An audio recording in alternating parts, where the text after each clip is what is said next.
Niining panahon nga ang putling ebanghelyo gihagis sa mga hiwi nga pagtulunan. Kinahanglan mo barug ang mga tinunan ni Kristo sa pagpakigbisog sa paglaban sa pagtuo, nga magkausa ug alang sa tanang panahong gihatag sa Dios ngadto sa iyang katawan. Maoy hinungdan nga namugna kining tulumanon ang putling ebanghelyo. 30 minutos nga pagsabwag sa tinuod nga ebanghelyo.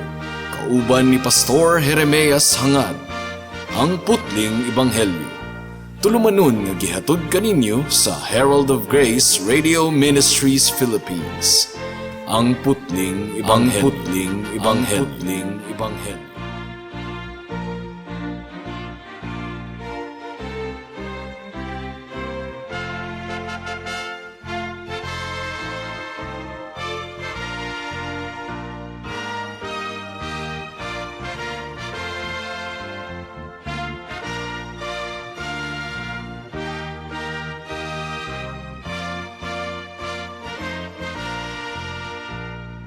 Mayong hapon, Dapitan City, Dipolog City, Zamboanga del Norte, Zamboanga Sibugay, Misamis Occidental ug kutob sa tanang gidala sa Ginoo sa pagpaminaw ni ining atong programa nga giuluhan og ang putling ebanghelyo. Kini ang inyong igsuon ug higala sa kahanginan si Pastor Jeremias Lauri Hangad sa Herald of Grace Radio Ministries Philippines. Diniyugan sa iglesia nga nag-sponsor ni ining atong programa, ang Salitran Covenant Bible Church sa Barangay Salitran, Dakbayan sa Dasmariñas, Probinsya sa Cavite. Ang atong teksto ning takna sa kahaponon makita sa Amos Kapitulo 3, versikulo 6. Ang giingon diri: mahitabo bang dili mahadlok ang katawhan kung patingugon ang trumpeta diha sa usa ka syudad? May makalilisang bang katalagman nga mahitabo sa usa ka syudad kung dili ang Ginoo maoy muhimo niini? May the Lord bless the reading and hearing of His Word. Kining Amos Kapitulo 3, versikulo 6, mga kahigalaan, usa ka rhetorical question. Usbon ko, rhetorical question. Nga ang buot ipasabot sa rhetorical question, usa kini ka pangutana nga usara ang tubag, ug klaro kaayo ang maong tubag, either yes or no. Ug sa atong teksto karon, tataw kaayo ang tubag. Ang pangutana mao kini: mahitabo bang dili mahadlok ang katawhan kung patingugon ang trompeta diha sa usa ka syudad? Ang tubag, dili gayod. Sa unang panahon, kung mutingog na ang trompeta, mga hadlok ug mga lisang gayod kaayo ang mga tawo. Tungod kay ilhanan kadto nga adunay gubat, tungod kay adunay kaaway nga misulong sa ilang syudad. So, mutingog ba ang trompeta nga dili mahadlok ang mga katawhan? No. Ang ikaduhang pangutana sa atong teksto, may makalilisang bang katalagman nga mahitabo sa usa ka syudad kun dili ang Ginoo maoy muhimo niini? Ang tubag usab, wala. Tanang katalagman nga mulabay sa usa ka syudad gikan gayod sa Ginoo. Usbon ko mga higala, controversial kini, pero mao kini ang giingon sa Biblia. Tanang katalagman nga mulabay sa usa ka syudad gikan gayod sa Ginoo. Paminawar ko ninyo og otro. May makalilisang bang katalagman nga mahitabo sa usa ka syudad kun dili ang Ginoo maoy muhimo niini? Subot pasabot, tanang katalagman nga mulabay sa usa ka dapit gikan gayod sa atong Ginoo. Mahitabo bang dili mahadlok ang katawhan kung patingugon ang trumpeta diha sa usa ka lungsod? Niining panahona, mga kahigalaan, sa tuig 2020, gipatingog sa Ginoo ang iyang trumpeta, dili lang sa China, kundi sa tibuok kalibutan. Ug ang tanang mga tawo sa tibuok kalibutan nangahadlok. Nagpanic buying ang mga taga Manila tungod kay lockdown ang tanang biyahe. Huyupon ba sa Ginoo ang trumpeta ug dili mahadlok ang mga katawhan? Mahadlok gayod ang mga katawhan. Gipatingog sa Ginoo ang iyang trumpeta sugod didto sa Wuhan, China. Mikuyanap ang coronavirus sa tibuok kalibutan. Apil na diri sa Pilipinas. Gani sa pagsibya nato karon, 17 na ang namatay sa coronavirus. Ug 200 na kapin ang nakarecord nga infected sa coronavirus. Pero sa pagtuon namo sa siyensya ug sa medisina mga kahigalaan, ang gidaghanon sa infected people, it is always number of death times 100. So kung adunay 17 na nga namatay times 100, ang tinuod nga na-infected na sa virus, 1,700 people na. Ug nagkaanam pagayod og kadaghan ang nangatakdan ug nangamatay sa coronavirus sa Italy, sa Amerika. And it has become a pandemic. That is, it has become a global concern. And many people are panicking. Ug ang daghang mga simbahan sa Manila napugos og cancel sa ilang mga panagtigom. Ang mga eskwelahan usab napugos og suspende sa ilang mga klase. Apan taliwala niini nga katalagman mga kahigalaan. Nagpabilin gihapon ang makahupay nga mga pulong sa atong Ginoo. Ang giingon sa Salmo 46 bersikulo 1, ang Dios mao ang atong dalangpanan ug kusog. Andam siya kanunay sa pagtabang panahon sa kalisdanan. Taliwala sa mga panghitabo, nag-awhag ang pulong sa Ginoo nga magpalig-on kita. Tungod kay siya gihapon ang naglingkod sa iyang trono ug nagkontrolar sa tanang mga butang. Usa pa sa makahupay nga mga pulong, mao ang mabasa nato sa Filipos kapitulo 4 bersikulo 6 hangtod sa 7 nga nagaingon, ayaw kamo kabalaka sa bisan unsa, kundili pangayua sa Dios ang inyong gikinahanglan uban ang pagpasalamat sa tanan ninyong pagampo. Ug ang kalinaw sa Dios nga dili matugkad sa tawo manalipod sa inyong kasing-kasing ug hunahuna diha sa inyong pagkahiusa kang Kristo Jesus.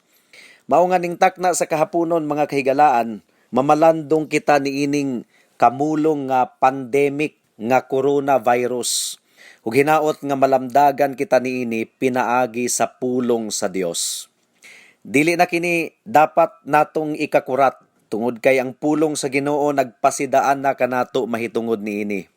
Adunay duha ka bahin ang atong pamalandong ning takna sa kahaponon. Una, who o kinsa. Ikaduha, why o ngano man. Mudangat na kita sa unang punto. Who o kinsa. Kinsa ang nagbuot sa kamulong nga katalagman sa tibuok kalibutan karon? Ang coronavirus.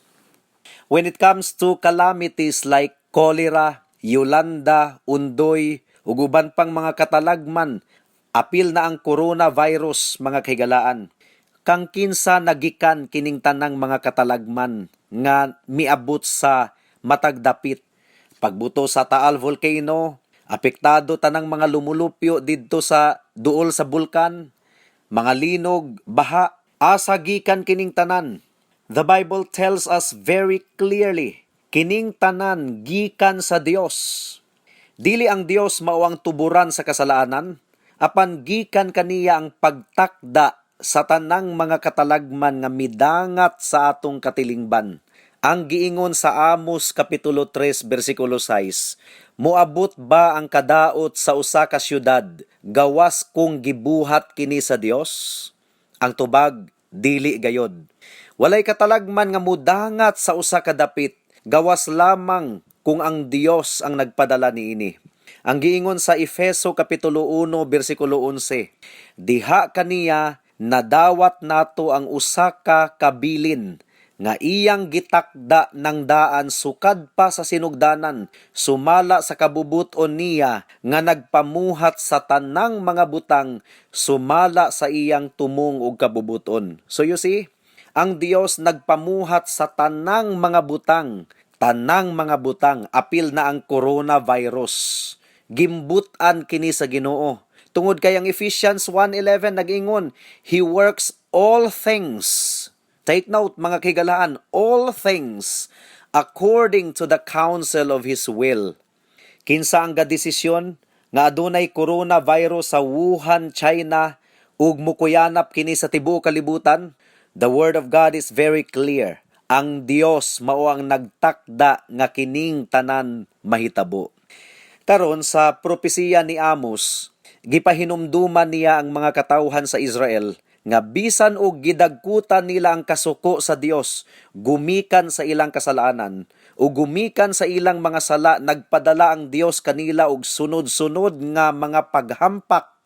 Apan wala gihapoy epekto kadto kanila mga kahigalaan.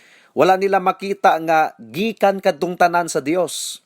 Nagmagahi gihapon ang ilang kasing-kasing ug wala sila matandog niadto nga mga paghampak ug wala nila makita nga kadtong tanan gikan sa Dios. Nagpadala ang Dios og kalayo, kagutom, balatian. Apan ang tubag sa mga Israelita, aksidente lamang kuno kadto, timing lang kuno, o trabaho sa ilang mga kaaway, or dimalas lang. So ang katuyuan sa Dios sa iyang paghampak sa nasod sa Israel, murag nahimong kawang, walay epekto. Ug bisan pag adunay mga propeta nga gipadala ang Dios aron mapasidan-an sila, ila hinuong gilutos kadtong mga propetaha. Mao nga sa atong teksto karon, gipadala sa Dios si propeta Amos ngadto kanila aron mapahinumduman sila nga walay kadaot nga midangat sa ilang nasod, nga wala gimugna sa Dios. Nga murabag miingon si Amos ngadto kanila nga wala ba gihapon mo makaamgo?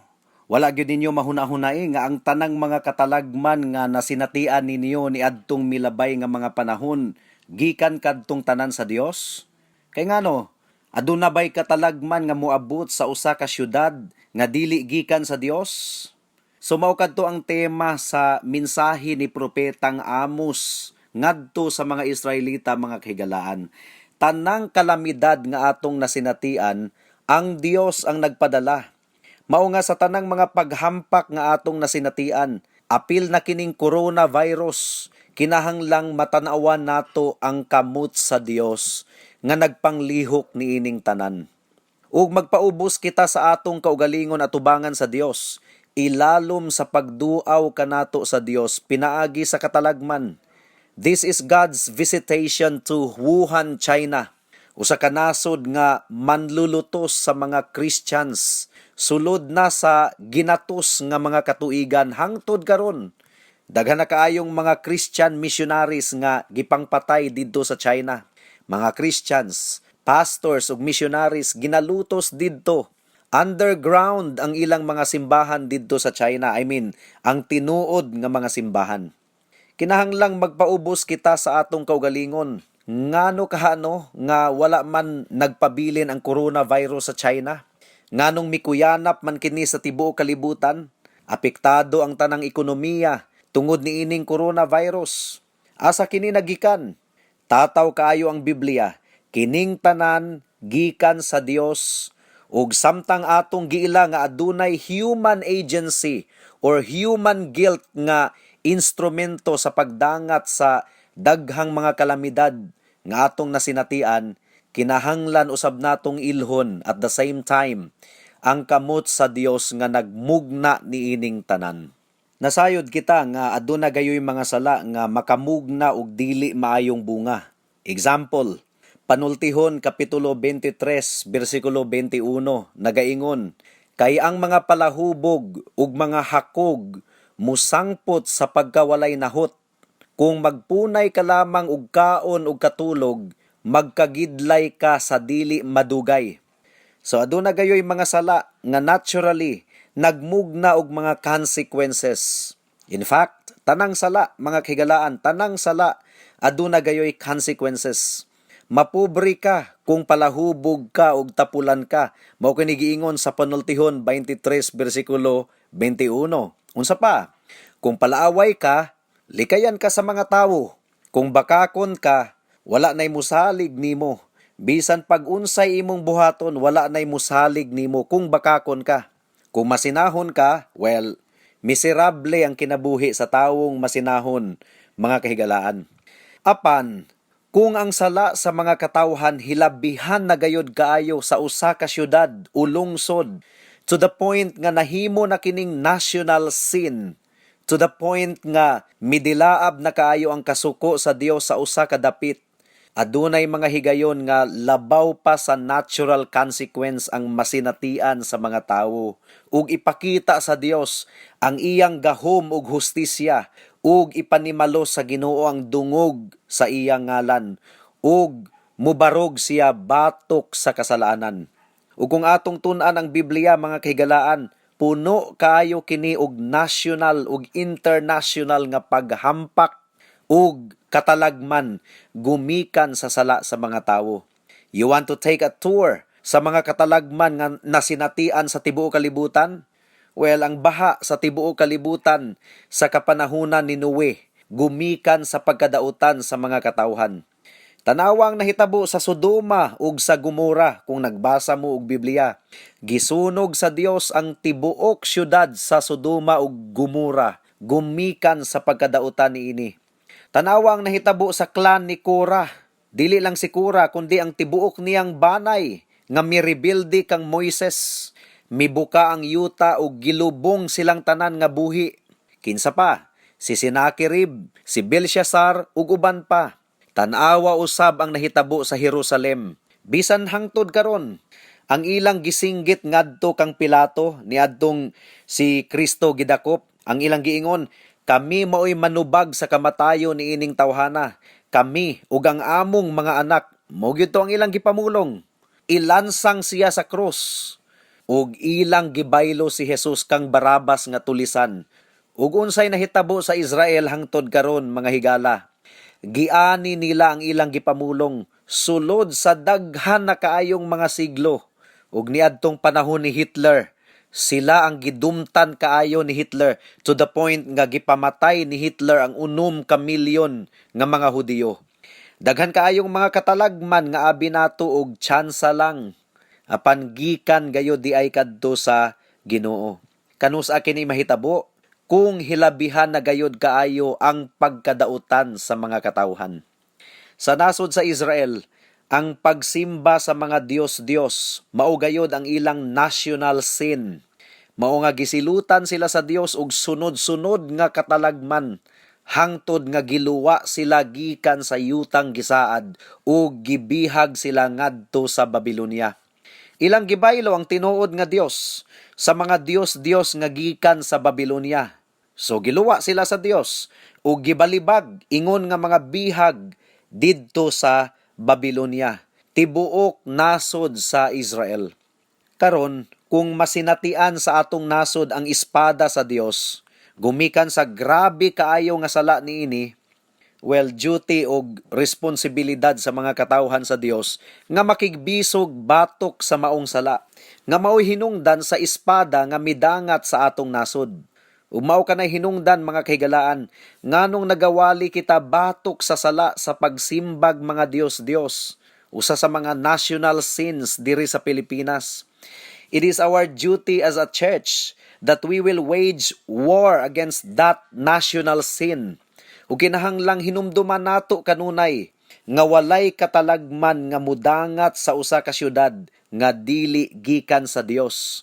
Ug kung walay katalagman nga mudangat sa atong lungsod nga dili gikan sa Dios, it also follows nga walay kasulbaran sa maong katalagman nga dili usab magikan sa atong Dios.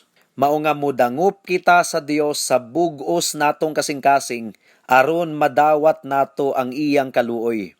Ug isip mga Kristohanon, magampo kita aron mahimaya ang Dios niining tanan.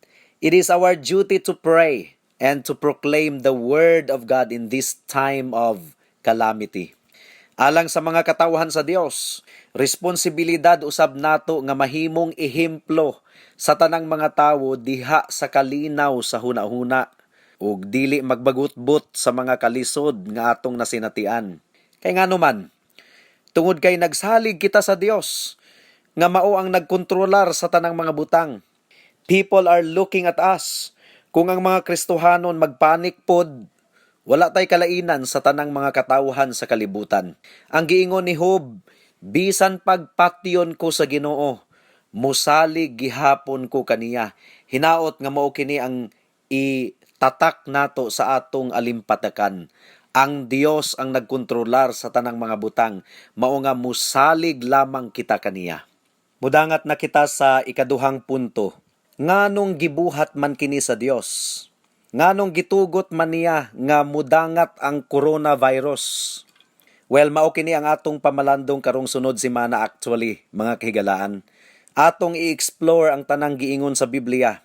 Most likely, sumala sa gikaingon ko na ganina, gumikan kini sa sala sa mga katawhan. Apan nasayod kita nga si Job nakasinati sa tumang pag-antos, dili gumikan sa iyang kasalanan, kundili tungod kay gisulayan lamang sa Ginoo ang iyang pagtuo. Adunay contest between God and Satan sa kinabuhi ni Job. Ug bisan pa sa mga pag-antos niya, wala niya tungluha ug wala niya talikdi ang Ginoo. So pending ang ikaduhang punto, mga kahigalaan, mao kini ang atong pamalandungan karong sunod semana. Pero bisan unsa man ang rason sa Dios sa iyang gibuhat karon, dili nato pwedeng pasumanginlan ang Ginoo nga nagtripping-tripping lang, nga gikalipay niya kining tanan, nga iya kining gibuhat nga wala lang. Dili ingon ni ana ang atong Ginoo, mga higala.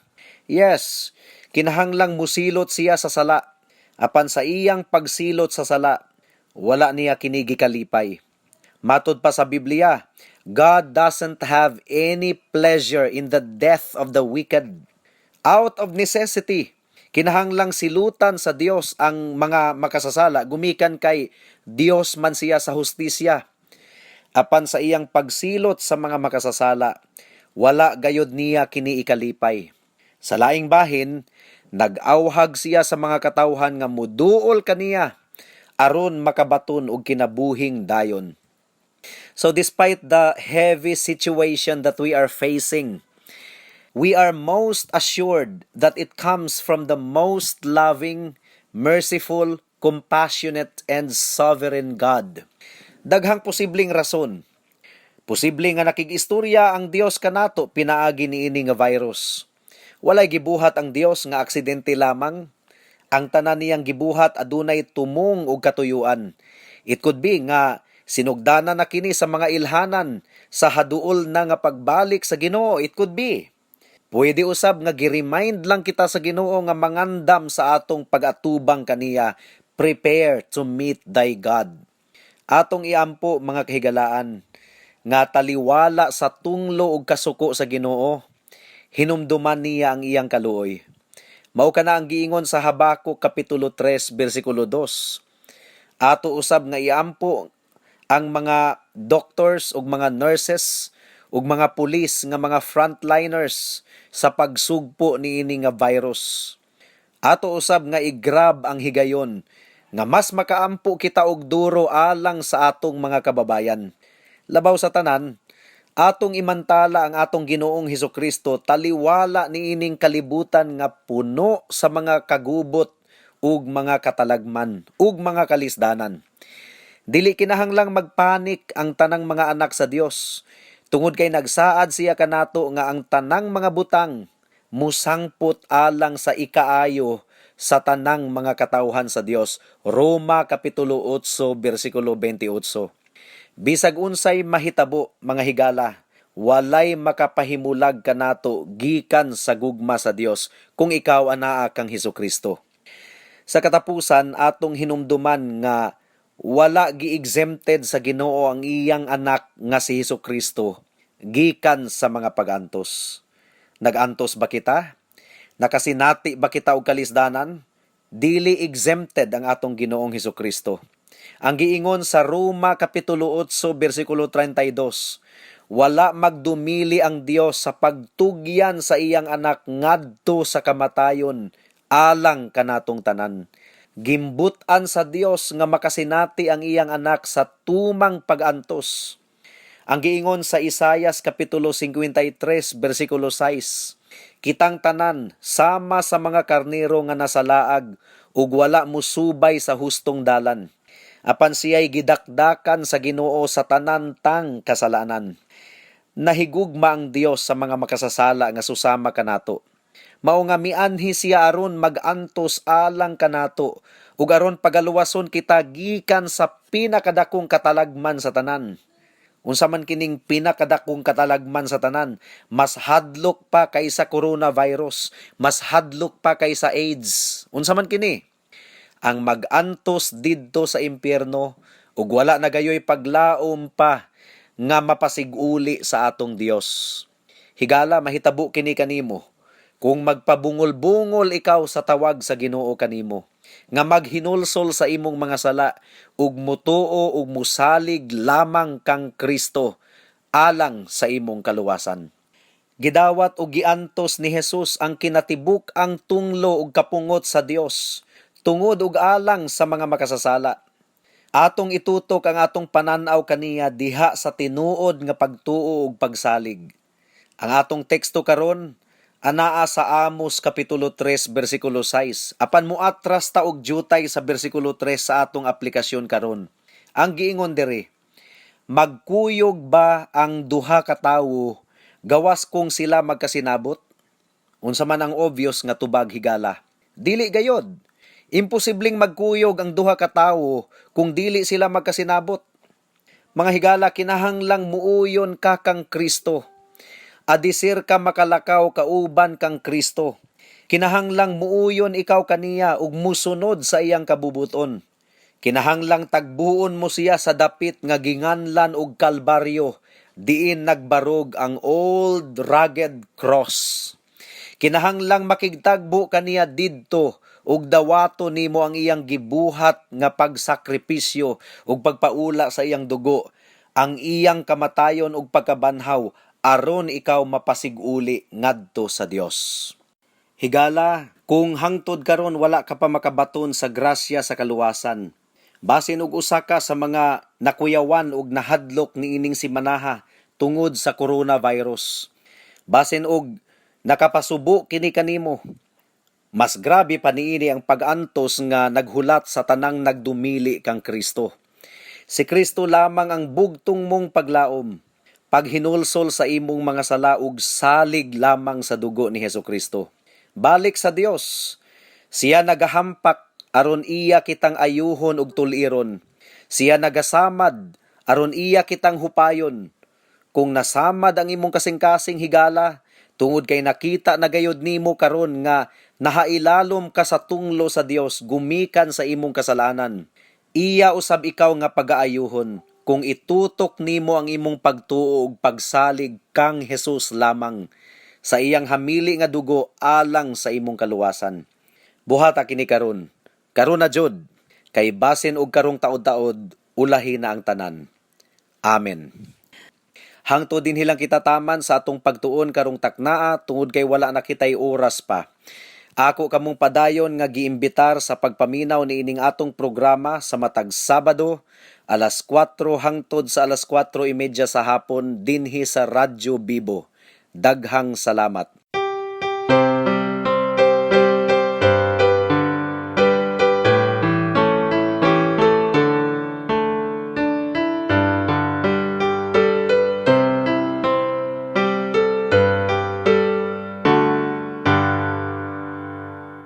Kaluoy sa Ginoo sa pag-ulan nagsiga ug kanato ginatugyan ang pagbantay sa suga.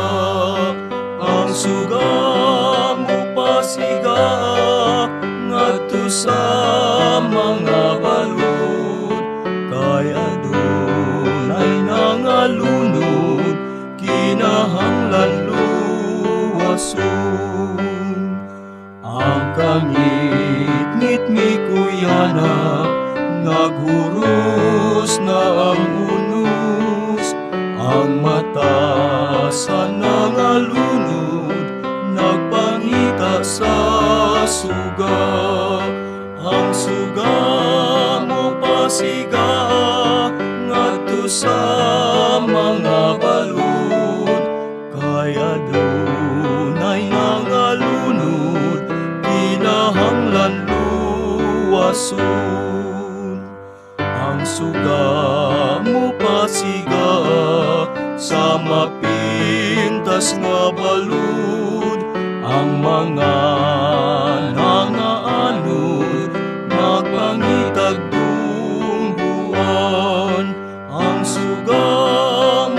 pasiga ngadto sa mga balud kay adunay nangalunod kinahanglan luwason. Alang sa dugang nga mga pangutana, mahimong mo text kang Pastor Jeremias hangad sa 0935 744 3030.